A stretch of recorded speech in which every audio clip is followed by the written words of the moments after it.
Good morning to all of you. Thank you so much for joining us. Now, conversation is just about starting. Remember, it's the 7th of April 2025. And we are just beginning this conversation, a very political conversation, since a lot has been happening across the weekend and last week, of course, a prior direction of the country. Do you think that the country is heading to the right direction? And if it is, what are the best chances for it getting a good shape right here in the Republic? Even as you think about in directional, what will be the chances of it getting streamlined? Many have complained about the same thing, but do you really understand the context of leadership right here in the country, even as we delve into the state of the nation? So much has been happening, and of course, allow me to read these, which is a human interest. A police officer killed his three children before a police officer killed his three children before he died by suicide in his Rachonyo home in Maobe County. The officer was based in Marsabit and had passed by his home on Sunday, April 6th, when the tragedy happened. The deceased officer was identified as Constable David Ukebe Goga of Marsabit Police Station. It, among others, explained how he and the children should be buried. The police are analyzing the note to confirm if he authored it. That is a human interest that is taking shape across the Republic, which is raising alarms towards the insecure situations in the country. If it is a police officer, what will there have been to a common mwananchi? Ladies and gentlemen, if you're joining us for the first time, this is the Morning Drift, and the big conversation is starting now. My name is Okech. I'm joined in by a lovely guest. Please introduce yourself. Good morning, Okech. My name is Vincent Ucheng, popularly known as Generali, student leader at the Cooperative University of Kenya. We just concluded our elections, and by the grace of God, the student gave us the mandate, or we were elected as the new members of the Student Governing Council, and I'm privileged to going to be serving as the Finance Secretary of the CUK Student Union for the next 1 year. I've been privileged to be, to serve as the Speaker of the Student Union, and I think the student, based on what I've been doing, or based on the good ideas and the agendas that I had in place, that is what made them, entrust me the responsibility. So that is me, and I am privileged to have just come freshly from my campaign. So thank you for having me today. Amazing. It's good to see you. It's been a while since we had the conversation. The last time we had was a little bit social conversation, but the unpopular opinion, which of course we're not addressing today. But I believe when we're stating about the state of the nation and the direction of the nation, of course we'll get the popular opinion as well. Sure.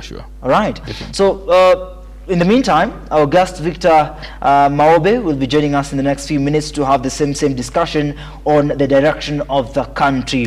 What do you think about the direction of the country right here in the state of Kenya? Do you think we are heading in the right direction, even as the government is trying to initiate processes and programs to make sure that it's streamlined? Share with us your opinions right on our Facebook page and the YouTube page.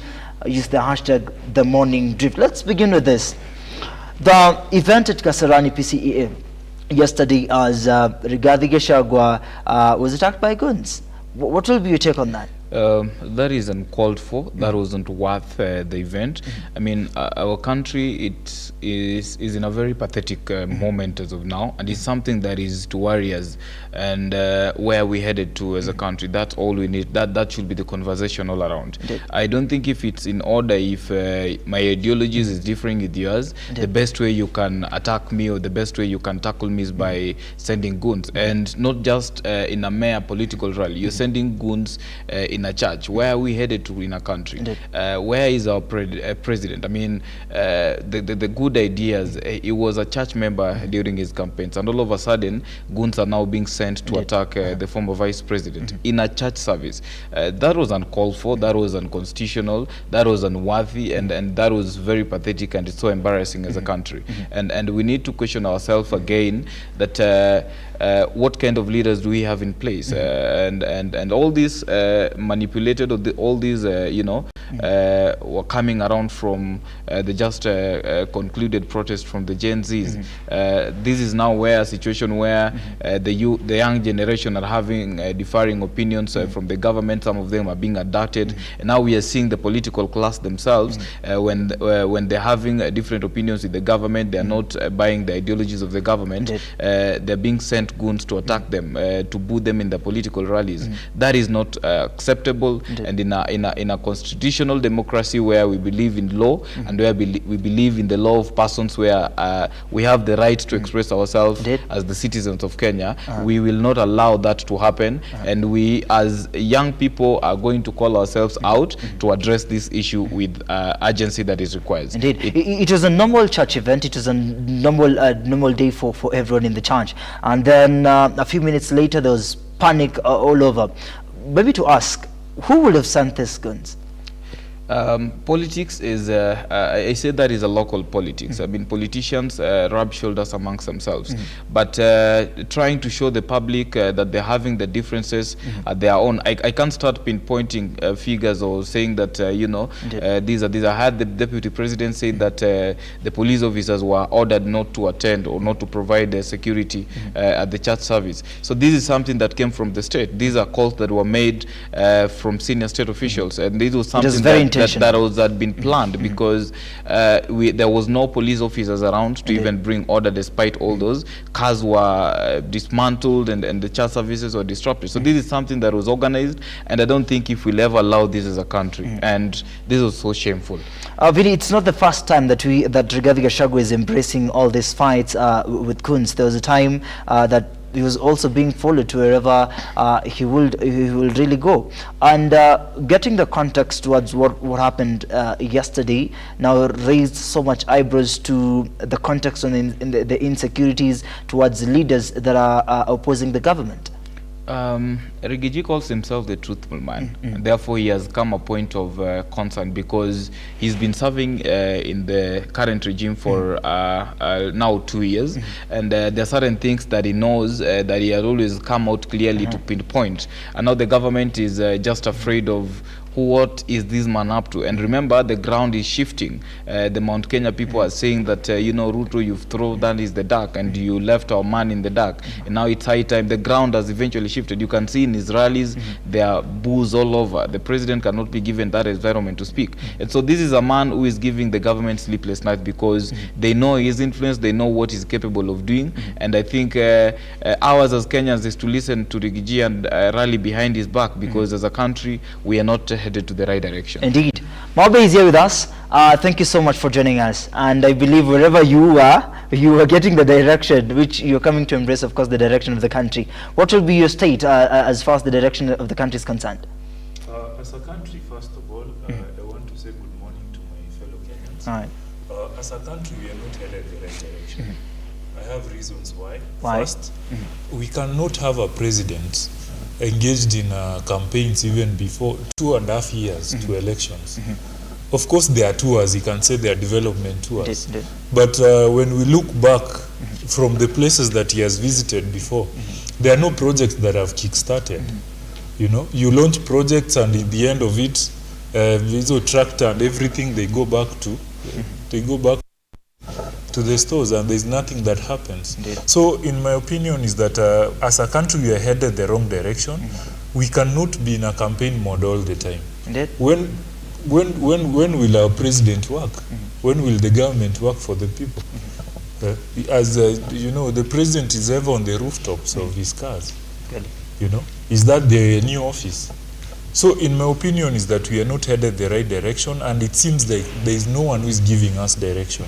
The leadership in this country has really failed us. Indeed.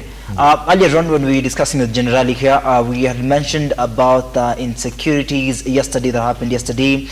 Do you think it's also a result of Rigathi Gachagua, of course, opposing the outcome in the Mount Kenya region?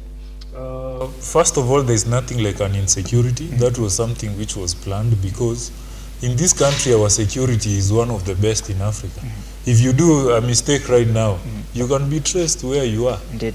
We saw abductions. How did they get us? They got us through our phones. The fact that you had a smartphone in the streets, they can be able to trace you back to where you are. So no one has been arrested from yesterday's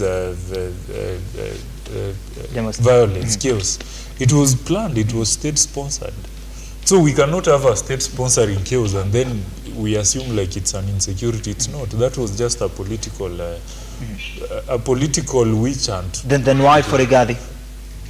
Rigathi Gachagua was part of the system and he left. Now leaving the system is kind of is on the people's side right now. Actually, Rigathi Gachagua is the official opposition leader in this country as we speak, because the opposition itself is in government. So the government wants to silence everyone. If it had the power to silence the official opposition, so if Rigathi speaks, they will always come after him. And they are trying also to create an impression that Gachagua is not influential in the Mount Kenya region. Because the president has a tour there and he's seeing crowds and he thinks like, you know, he's creating a perception that after all these Mount Kenya people, indeed, you know, they don't hate me as such. But the fact is that Rigathi Gachagua has a say in Mount Kenya. You cannot bash him off because the leaders who were elected, courtesy of the Jubilee Party, majority of them were mobilized by Rigathi Gachagua. Once they were mobilized by Gachagua, they rode on the wave, you know, and they got elected. But we can see they are being booed all over. Really? That tells you that the influence that Rigathi Gachagua had in UDA, there are repercussions for those who supported his impeachment. Indeed. So they have to come for Rigathi Gachagua, but that will not change much because Mount Kenya voters, we saw Raila Odinga went there, was it in Nyeri the other time during the 2022 campaigns, and the fields were filled up. You know, we thought like now Raila is going to get like almost 90% from Mount Kenya region, but how much did he get? Indeed. Not even 10%. So the fact is that Rigathi Gachagua is the leader that the Mount Kenya people are listening to. Of course, there is Uhuru Kenyatta, but Rigathi Gachagua is now the man on the job. He's the one in the field. Uhuru Kenyatta retired.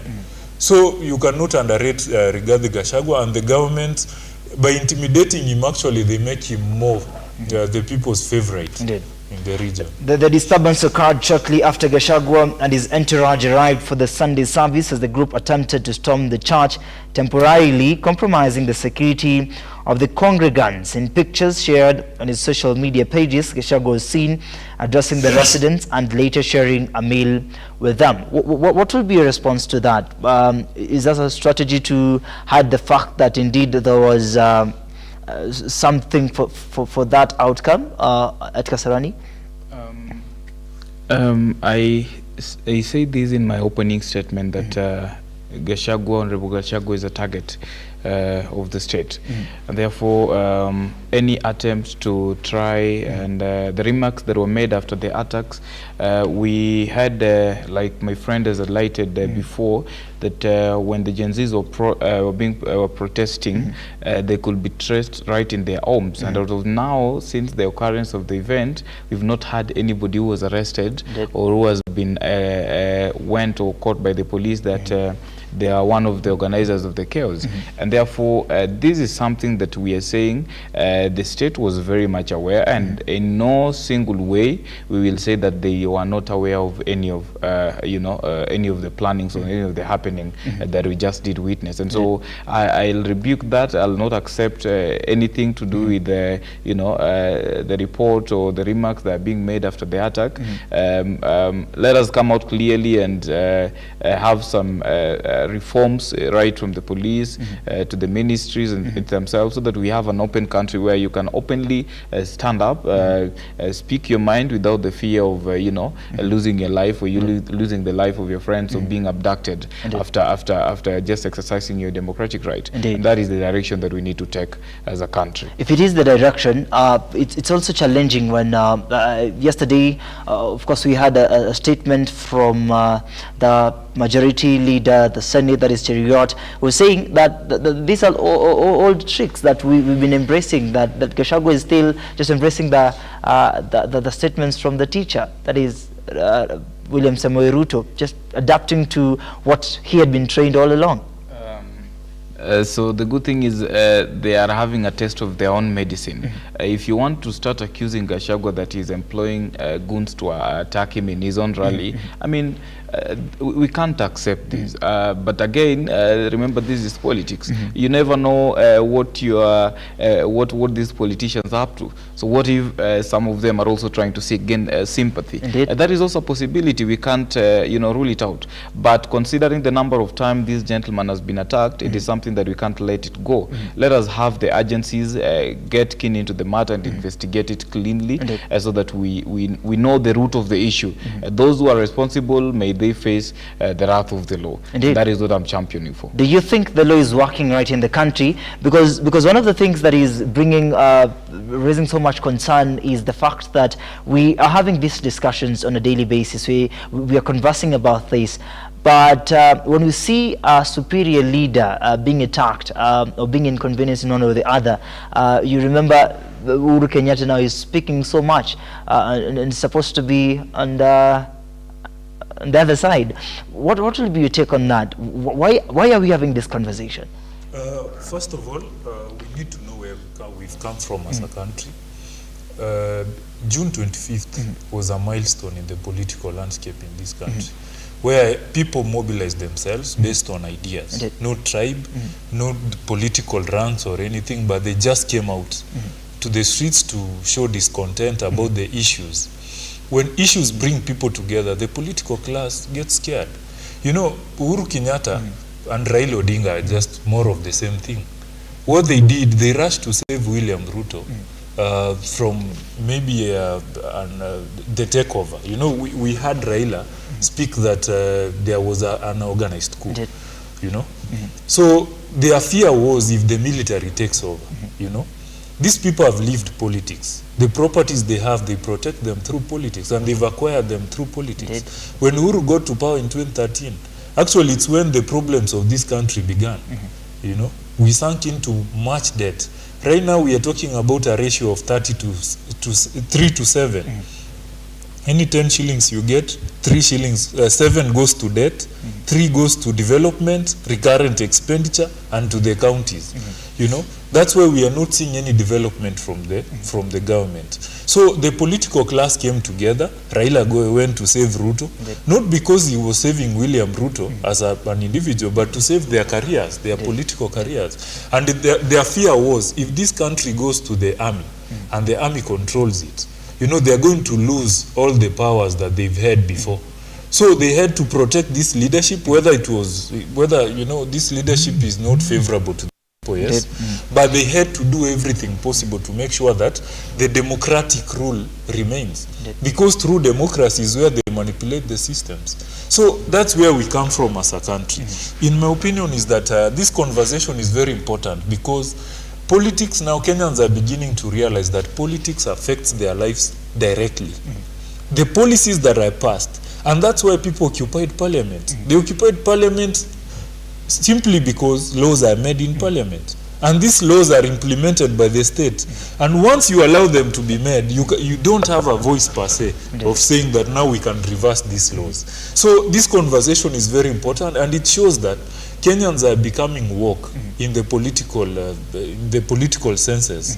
In the fact that nowadays you'll find a friend of mine was telling me that the mother follows, the mother is around almost 70 years, but she follows Ibrahim Traore of Burkina Faso and everything Ibrahim Traore does. You know, the power of social media. Indeed. And she used to be a Raila Odinga supporter. You know, she's a Luo coming from the community.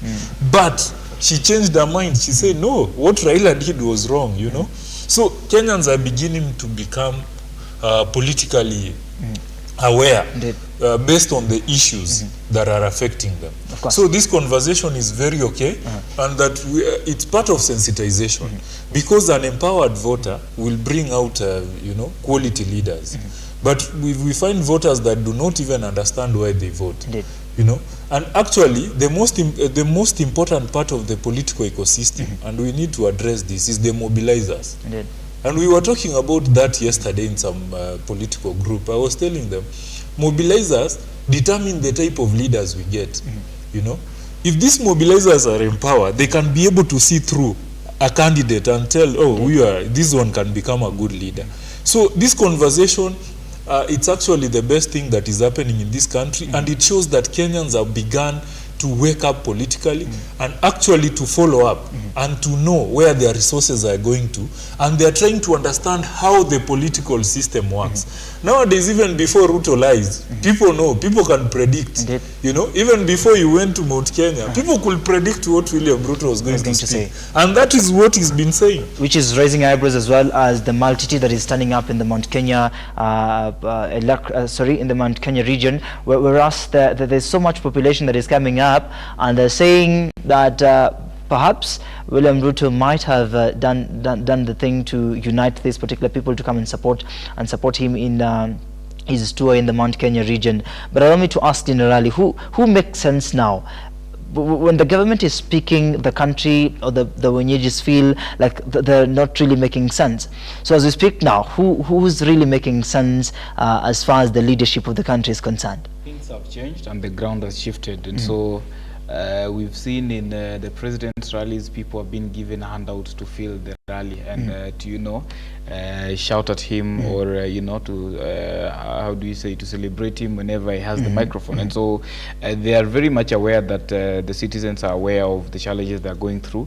We have laws that are being implemented without the consent of the citizens. We have things to do with CHA, we have things to do with the new funding model, we have things to do with our security being taken to Haiti. We've had a number of issues that the government has now, they are very much aware that the people are, they are aware of the challenges that the citizens are facing. We also have the things to do with the household thing, the new household thing, hii kitu ya serikali wanasema sija affordable housing. And so the citizens are aware of the challenges they are facing, and so things have shifted. The government are aware. The president himself knows that he'll find it so hard come 2027 to pierce through and to win the elections. And so as much as they are aware that the ground has shifted, they're trying to seek some handout, to seek some way to get off this thing. Ndiposa wanajaza wale watu kwa rally zao, wanawapea zile handout so that they feel the rallies and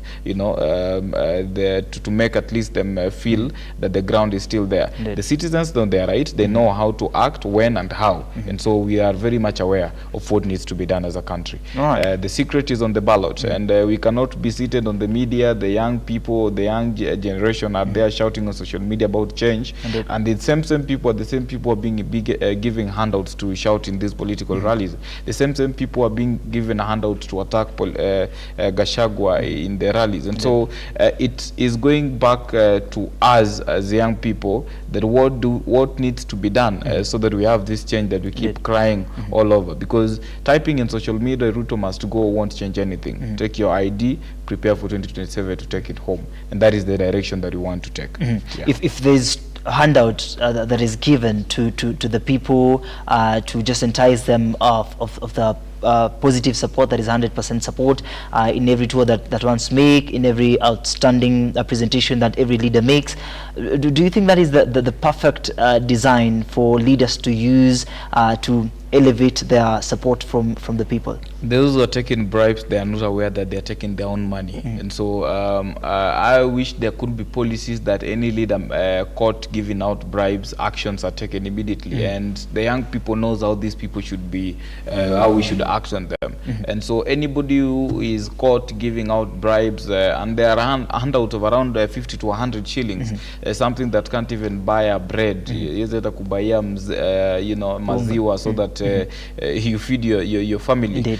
These are things that we should try as much as young people, because it is us who now has the mandate to create this awareness amongst the community and the country at large. Anybody caught giving out these handouts, and to leaders who are using these, who are taking advantage of, they're taking advantage of citizens who are very much in need of this 100, we are going to face them, and we are going to face them when the ballot come 27. That is how we are going to punish them. All right. Within 2 minutes, of course, share with us your opinion on the direction of the economy in the country, since we're still grappling. Okay, our economic state is not a good one in this country, and we can all feel it in our pockets. First of all, we are talking about the national debt. The national debt has never been audited. We are told that we pay this, we pay this. Our national reserve dropped, you know, and the shilling is struggling to stay afloat. However, we are having challenges still in stabilizing the economy, because look at the economic outlook of this country as it stands. You find that unemployment is rising, and most companies in this country are packing their bags and leaving. Just last week, over 136 companies were folding. In fact, if you take the statistics on how the companies have been folding in this country, it's at a very high rate. So that tells you that when companies are folding, you know, the government can only create an environment for the private sector to create employment. We cannot lie to ourselves that the government is going to create employment, because already we are talking about a wage bill that is already bloated, and we are talking about the government trying to scale down the wage bill. The only way you scale down the wage bill is by reducing the workforce within the government. So the challenge that we are having right now is that the private sector is struggling. The policy perspectives, or the policies that have been implemented since 2022 until now, they are really affecting businesses. So there is no way we are going to stabilize the economy if at all the working environment and the business environment remains the same. If you look at our tariffs, you know, Trump imposed some tariffs last time, but I was looking at a study which was saying that, you know, our tariffs are the highest in the world. It was at 15-point-something%, you know. As we come further to much statistics on the tariffs, I'll give you a chance, of course, to embrace to the perfect limelight. But let us now to just take a breather, then when we come back to the next conversation, we'll now dig into the tariffs and what you have to say about the direction of the country. There's Chapquan says Generali power. Indeed, fire, the direction of the country is still traumatizing. This is the Morning Drift.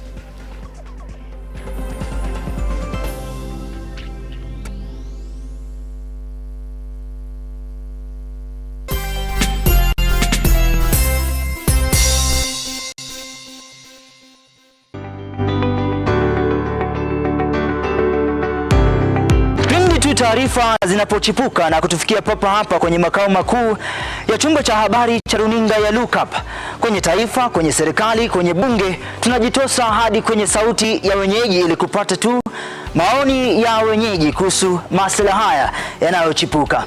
Maana hii kitu inaenda kuumiza Mkenya kwa tax. Hakuna kitu tunafurahia. Nothing. Absolutely nothing. Sisi tunaumia, si ati tunaumia ile ya kiukweli. Juu maisha ni ngumu. Na bila shaka tunapata maoni yao ili sauti yao ipate kusikika. Na watasema hili, waseme lile, watasema hiki, na waseme kile, almuradi sauti yao ipate taa. Mambo ya mafuta tena imekuwa ni changamoto zaidi kwa kila mtu wa bodaboda. Uchumi ikikuwa stable, tunaamini mambo itakuwa sawa sawa. Kwanza liko na ria wa boda, mama mboga nini. Hawa sasa ndio wamefinywa zaidi man.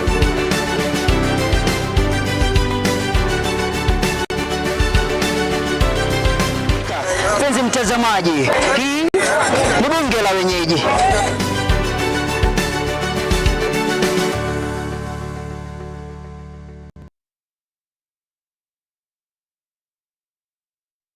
How do you start your engine when it is time to drive? Are you a first-time car buyer or want to upgrade your wheels? Do you know your car brand? Is it powerful, stylish, or does it turn heads as you drive past? Well, let's get to know all about wheels on the Daily Drive Show with Ian Otieno as we review all automobiles inclusively, specs on powertrain, interior, exterior, and pricing.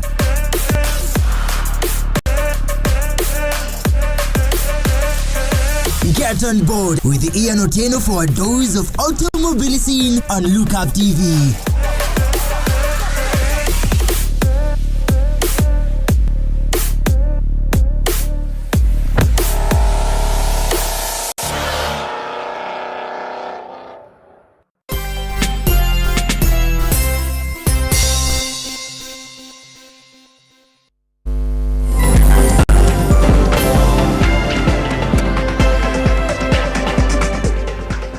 watching the Morning Drift right here on Look Up Television. We are just having the discussion on the direction of the country, and we're saying that the direction of the country is in a limbo. We're not streamlined. The perfect streamlining, who will be bringing this particular direction as far as the leadership is concerned, as far as the government is concerned, and of course the Mwenyeji is still complaining. Even as we have this conversation on the political entities right in the country, Maobe was describing for us the tariff as far as economic alignment is concerned. Yeah, back on the tariffs, you know, there was a report that was released, and it showed that Kenya actually we have the highest tariffs in the world. You know, tariffs are meant to protect local manufacturing. So it's a tax imposed on goods that are coming into the country basically, and come back now. Normally we all use electricity, even here as we are, you know, we are using electricity, and it's a major factor of production in this country. If you buy tokens worth 100 shillings, around 40 shillings or 30 something shillings, it just, you know, disappears. It just disappears. You don't even know where it goes. Now you can imagine someone who is doing production at a larger scale. So this makes local manufacturing also very difficult and very expensive. And we've had companies folding up and going to our neighboring countries. There is no way we are going to grow the economy if we are not promoting local manufacturing. If we are not going to reduce, if we are not, okay, the fact that now our tariffs are high, local manufacturing is expensive, one of it has to balance, you know. Either we reduce the tariffs so that we can allow goods to come in, or we reduce the cost of local manufacturing. But if you look at the current situation in this country, producers are really struggling. It's just that we don't have these conversations.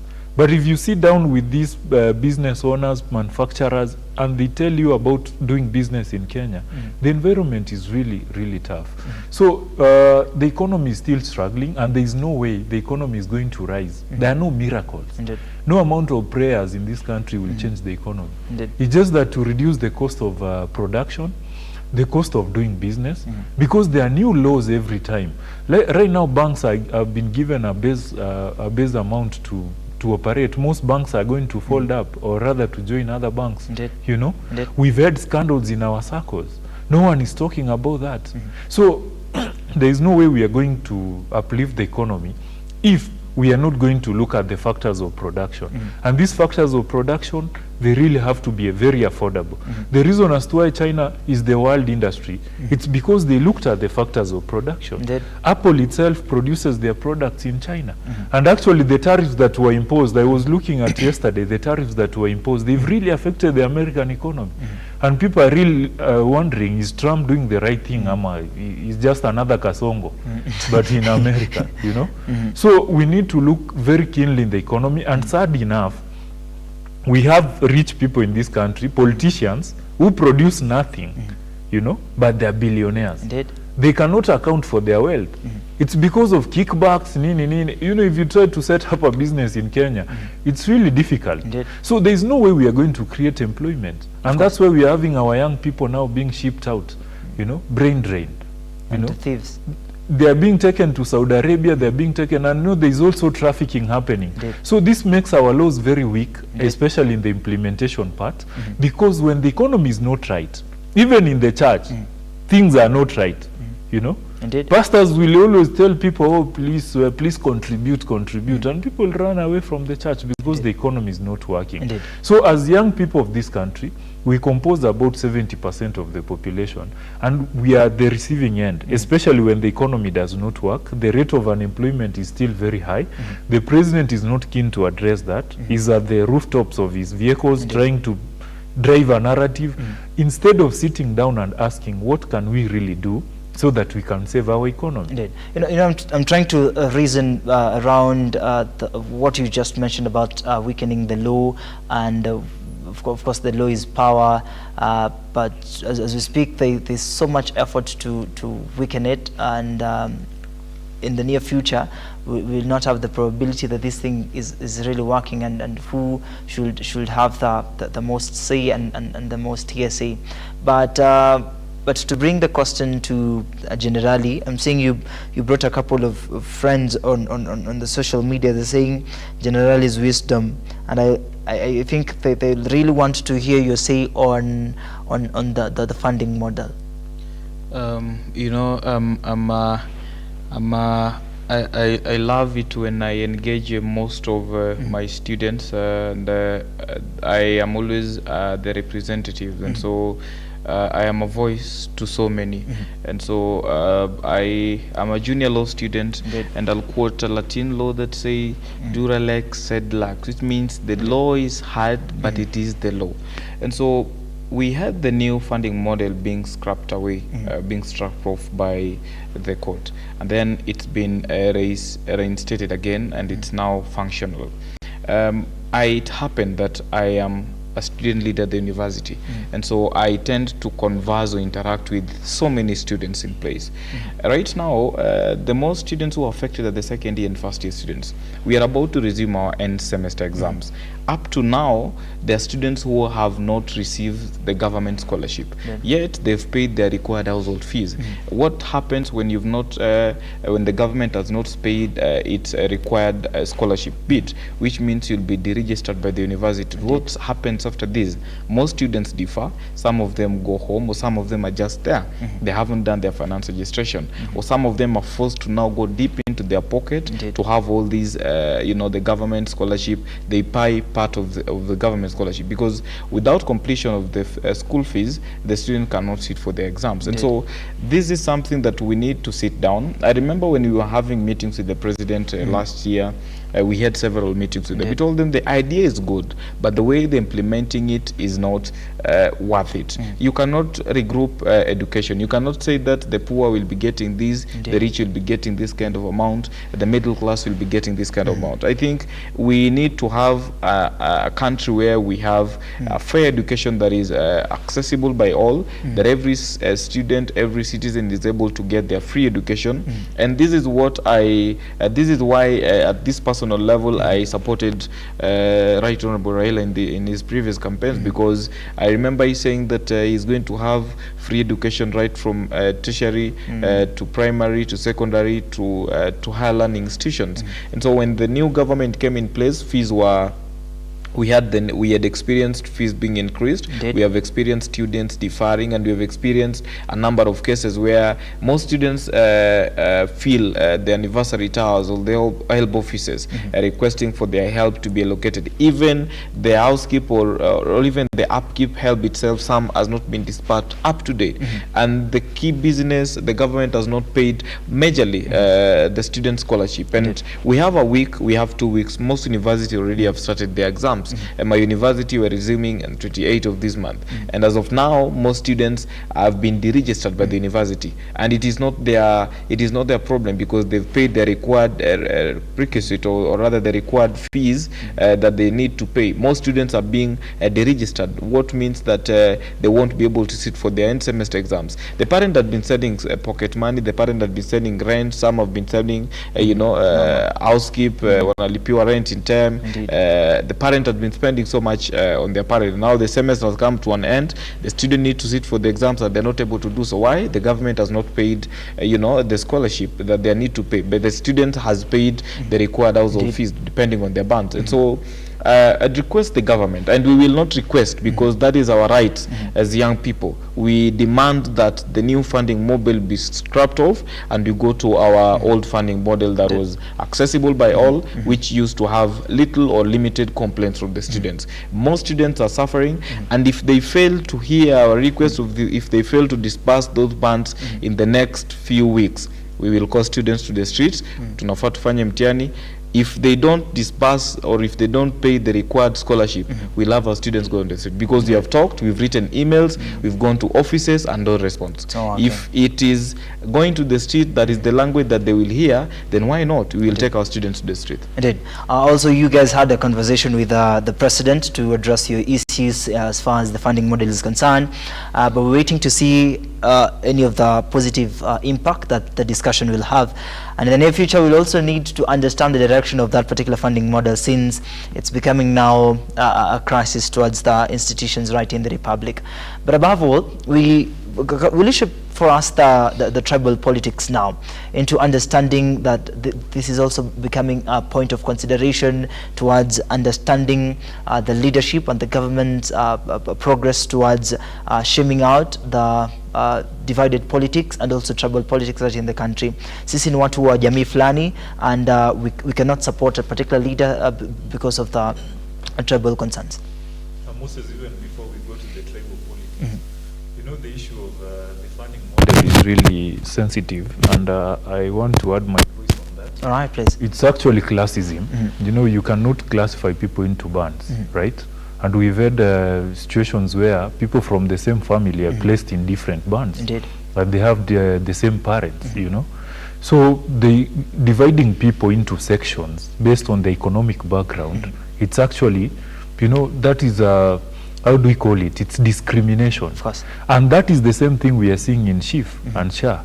Because, you know, there are questions they ask you, what do you cook? What do you use? Which house do you stay? Is it a block house? No, that is classism. Good. We should not have a country where citizens are treated differently based on their classes. Indeed. And class can go up and it can come down, you know. It's not permanent.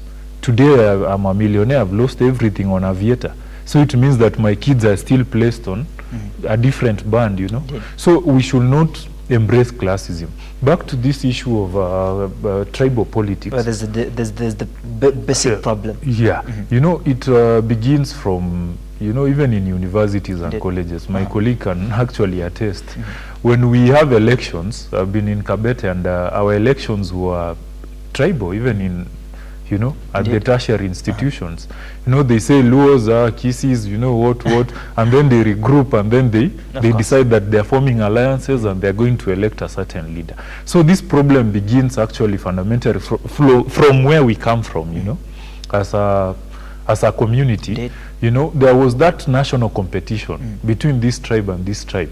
But now, things are changing. And the conversations that we are having right now, it's about economic liberation. Indeed. You know, the tribal politics helped people during this period of fighting for democracy, you know, independence first, democracy, you know, freedom of speech. Indeed. Right now we're in a different era where we are fighting about economic freedom. And in economic liberation, there is no differences in tribe, religion, you know.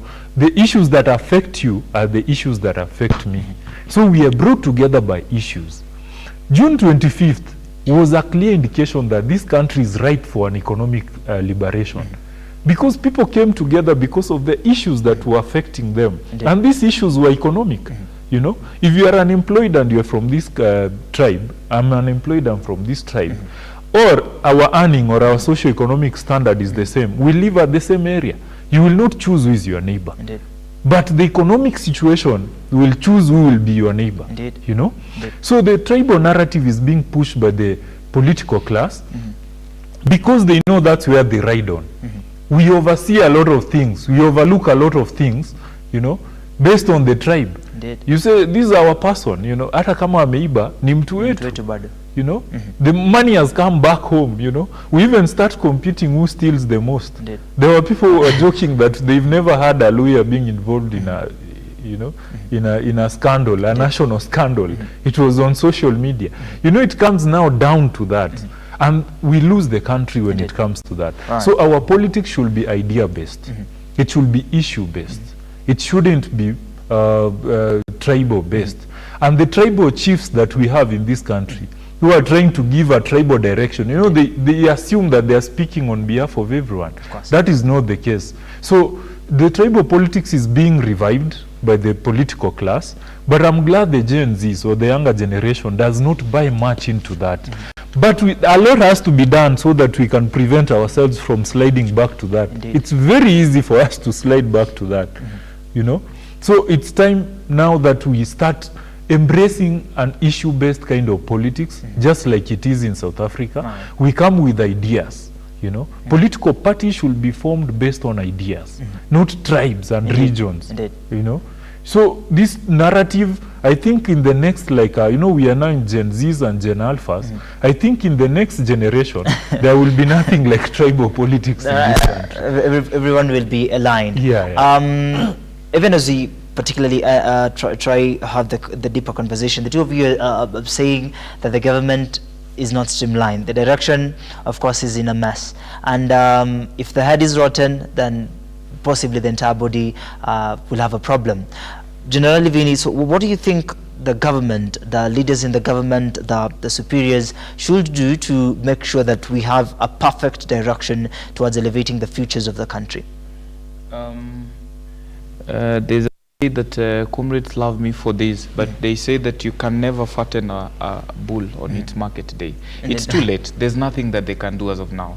And I have said that we are waiting for them on the ballot. All of them are going home because if the head is rotten, then the entire body won't be functional. Right from the judiciary to the executive to the legislature, we see where a situation where the executive is taking control over the legislature, where decisions of the legislature are being influenced by by the executive, and so we cannot be we cannot be lied to as a country, or they cannot start giving us promises of I'll do this, we promise to do this. Of course, there are few leaders who we can pinpoint out that they are trying to stick to the plan and listen mostly to their citizen and deliver the promises that they did keep to their citizens.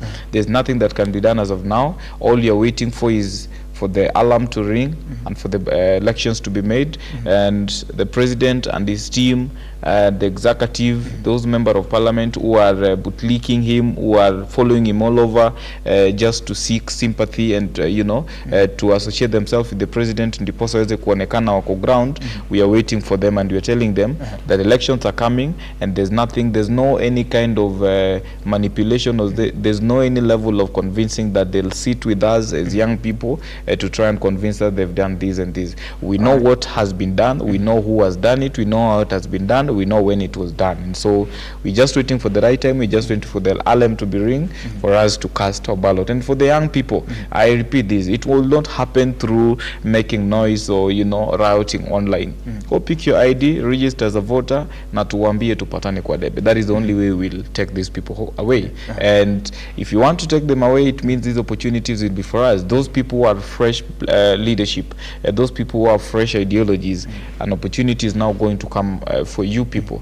Take this mantle, lead this country, and take it to greater heights, because our mothers, our fathers are hurting out there. The economies are hurting. Those fees ni wao wanalipa. Their sons, their daughters, their brothers and sisters are being adopted by the same regime, and so people are tired. The economy is disrupted. The economy is doing poor, and so we know that we need to make these changes, but these changes will only depend or rely on us as young people and Kenya as a whole. And we will not only do it by the young generation, our mothers and our fathers, those who are being given these handouts, wale mama mboga na wale watu wa bodaboda wanaekewa fuel kwenda kujaza rallies. These are the people that we need to start with. These are the people that we need to start giving this education, that it is not all about 150 that you are being given to fill a rally within 2 hours. It is about your life in the next 5 years when elections are done. So that is the direction that we are going to take. For them, we are repeating that you can never fatten a bull on a market day. It's too late. The bull is too thin. It cannot be fattened, and the price is too low. You can't convince the customer to buy it. When you try to fatten it, of course, it will die. Definitely. Of course. So we also embracing the fact that the general election is around the corner, and every leader is trying as much as possible to make sure that they have a better position in the country. They want the hearsay from the wenyejis. As we get to the bottom line, the conversation on the general election, are we in the perfect direction towards the general election and making sure, because there's someone that said that the best thing the country can do is to erase all the leaders that we've seen all along. Tangu uzaliwe, they've been there. So the best thing to change the country's direction into a perfect streamlined environment is to remove all of them, starting from the President William Ruto. I have a different opinion on that. Elections are really different. When it comes to elections, it's a different, it's actually a very different field from actually mobilizing, activism and so on. I've been a chief agent of one of the member of parliament contestants for this constituency, the Great North. His name was Elijah Waenga. And I was a chief agent, and I saw exactly what it takes to have a team and win an election. It's not easy. It's not easy. And the people that we have in power right now, they've mastered the game, you know. If you look at William Ruto go to Mount Kenya, he's not going there to Mount Kenya so that he can be loved by the Mount Kenya people. He's just trying to create a perception that even, you know, when I go to Mount Kenya, they don't really hate me that much, you know. If I put a 40% something, you know, in the figures, when it comes to the results, people will say even he campaigned, you know. People turned out. It's possible that he will get the 40%. Democracy works differently. Indeed. Especially when it comes to elective positions. There are people who pull the strings. We've heard the USAID being accused of manipulating elections in Africa, not just in Kenya. That's what, you know, and that is an issue that Kenyans are not ready to engage in. And as someone who has been in the political landscape, I'll tell you, Indeed. Kenyans need to look beyond activism. The kind of formation that we are going to have in 2027 will determine whether this government is going home or not. And that formation must be... do you think it's going home? Okay, Kenyans, we really want this system to go home. But what are we putting in to make sure that they are going The replacement. home? You know? The other day we were talking about people being in the streets and, you know, the agitation and so on. But the politicians are back on the top, at the top of the rooftops of their vehicles. So Maobe, with one word, do you think that the country's direction is in limbo? The country's direction is in limbo. And it has been in limbo ever since last year, before the finance bill. Until now, it's not back on. That is what I wanted. All right. So, Generali, do you think the country's direction is in a limbo? We are in a very pathetic moment as a country. I can't describe it. It's uncouth. It's we are headed to the wrong direction. All right.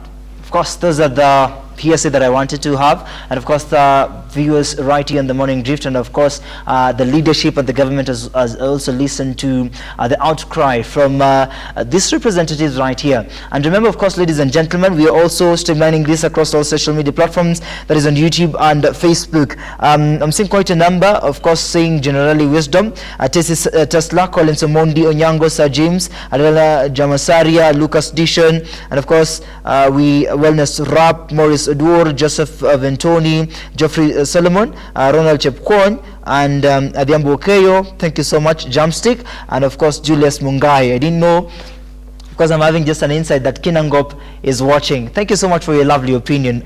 We've shaped the conversation, but there's so much to discuss. We've tried just an inch of the conversation, but I believe I will invite you on the Morning Drift, the political conversation, to have the enlightenment above all to what makes sense to the Republic. That is good? All right, a lovely good morning to all of you. Thank you so much for watching. This has been a political conversation, and the big conversation on the Morning Drift at Look Up TV. My name is Moses Okech. See you tomorrow, even as we delve on health matters. Of course, we are embracing the fact that this week is Parkinson Disease Awareness Week, and of course Awareness Day, which will be celebrated on the 11th of April 2025. Remember to catch us live across all social media platforms and www.lookuptv.co.